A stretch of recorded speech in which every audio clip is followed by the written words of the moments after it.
Quando nós enfrentamos crises, nós procuramos os culpados, né? Às vezes enfrentamos situações adversas, difíceis, por conta de más escolhas que fazemos, por não gerir bem o tempo, as finanças, mas sempre procuramos encontrar um culpado e ele nunca é você mesmo, né? Nós nunca assumimos a culpa, temos uma grande dificuldade em fazer isso.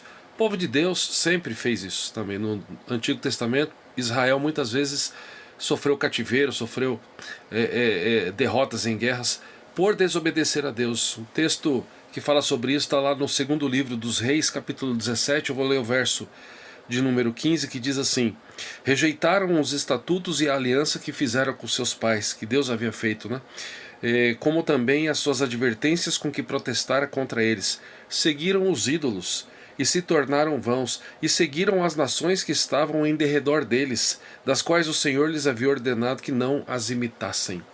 Pois é, né? O texto aqui está dizendo que muitas vezes o povo de Deus sofreu, né, por seguir nações que estavam ao redor deles. O povo de Deus deve entender o seguinte: nós estamos aqui para ser sal da terra e luz do mundo, como Jesus mesmo disse lá no Sermão da Montanha, no Sermão do Monte. E muitas vezes, ao invés de mudarmos a situação ao redor, nós imitamos, né, a situação.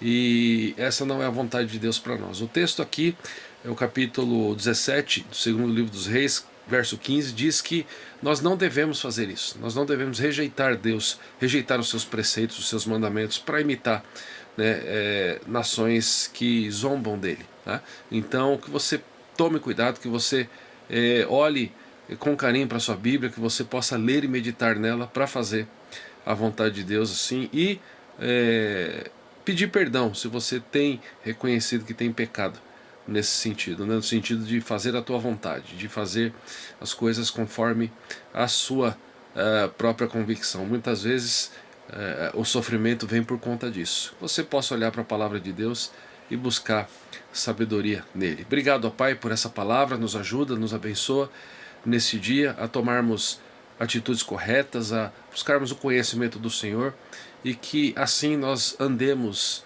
de acordo com a tua vontade. Oramos agradecidos em nome do Senhor Jesus. Amém. Que Deus abençoe a sua vida, a sua família, e que seja um dia na graça e na presença do Senhor Jesus. Deus te abençoe.